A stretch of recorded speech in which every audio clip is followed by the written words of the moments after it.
On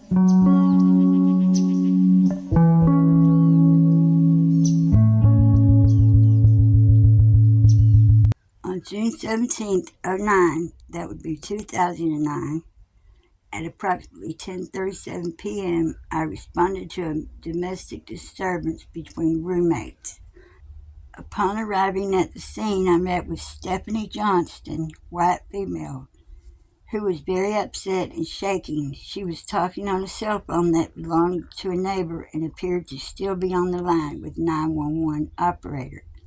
I identified myself and got her to hang up the cell phone. After hanging up the cell phone, she started to get very anxious and upset. She was so upset that she was gasping for breath, and I was unable to understand what she was saying for several minutes until I got her to calm down. When she finally calmed down and stated that she had just called 911 and told me that the people in her home would say that she threatened them, but that she didn't. She told me that she had been arguing with them for approximately the last hour and that the argument had turned physical. I asked her to start from the beginning and explain what had happened. Johnston told me that she had brought a BB gun home with her from her father's house where she had been swimming. When she brought the BB gun inside, Donnie Wells and his girlfriend Candace Bly had become upset because Wells was on parole and wasn't supposed to have any firearms in the residence. Both of them confronted her and told her that she wasn't allowed to have a gun in her own house. She explained that she was the only one on the lease for the house and they had recently moved in around the 5th of the month and had paid her in cash. Johnson told me that as soon as they had moved in to the residence, both of them started telling her what to do and couldn't do in her own house. She explained that she had argued with the couple several times, and early in the day, another Fayetteville police officer had come out and suggested that she go to landlord in order to have them evicted.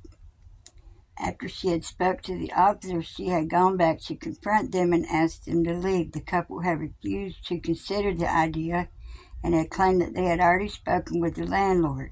She explained that the BB gun issue was just a continuation of their ongoing arguments. Johnston stated that after arguing about the BB gun that she had tried to get some food out of the refrigerator, but that Candace Bly had blocked her and stated that she couldn't eat anything out of her own refrigerator. She claimed that Bly then pushed her with her stomach and tried to push her back with her body.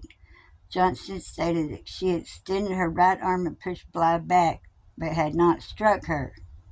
She stated that she had just pushed her and that she knew not to get into a fight with a pregnant woman. Johnson stated that she had 3 children and had had many miscarriages during the attempt to have children and knew not to fight with a pregnant woman that was 3 months along. Johnson stated that after this happened, Donnie Wells came up and pushed her with his body and got in her face. She stated that Wells had become very angry and had lashed out, hitting the refrigerator instead of attempting to hit her. Johnson stated that she doubted Wells would actually strike her as he knew not to hit a woman, and that was the reason he hit the refrigerator.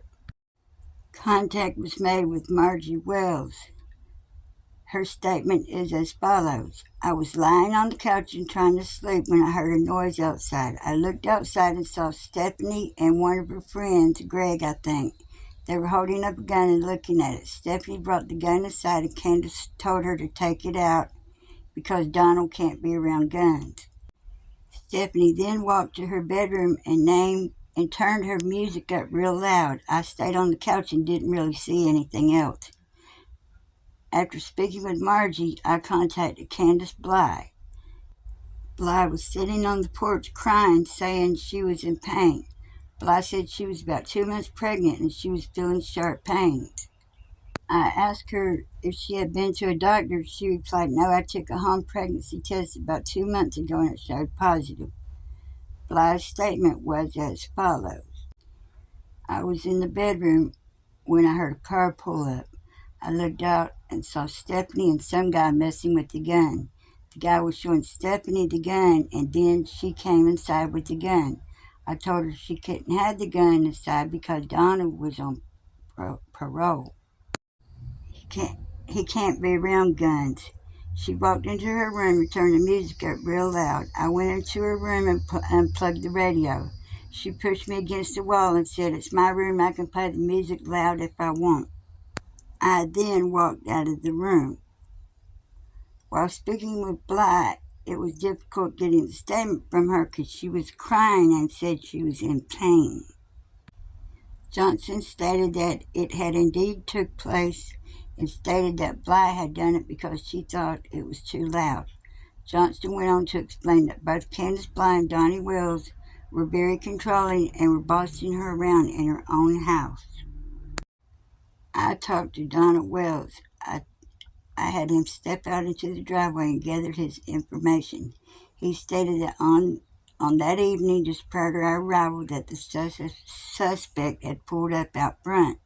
When she got out of the car, she had a BB gun. He said it appeared that somebody was teaching her how to load a weapon. Then she got up and came to the front porch and entered the residence. He stopped and told her that he couldn't be around a weapon due to his probation and that he didn't want it in the house. She told him she could have a weapon in her own house if she wanted to. She went back onto her bedroom and turned her stereo on loud. Shortly after, his girlfriend, the victim, came into her room and confronted her and unplugged the stereo. He stated a scuffle happened and that his girlfriend was knocked down. Again, I asked him what happened. He stated the only thing that happened was the girlfriend was knocked down. I asked him a third time. He said the only thing he observed was he was in the doorway when she got pushed down. I did ask him how hard she was pushed down. He stated that she was not pushed down very hard and she did not fall down very hard. So Stephanie went to jail. Candace went to the hospital. And they kicked the girl out of her own home and put charges on her. Even if she got out of jail, she probably wasn't even able to come back home until they left. And this story is not speculation, it's facts. Thank you for watching and hit that notification bell for me, please. Thank y'all. Have a great Monday.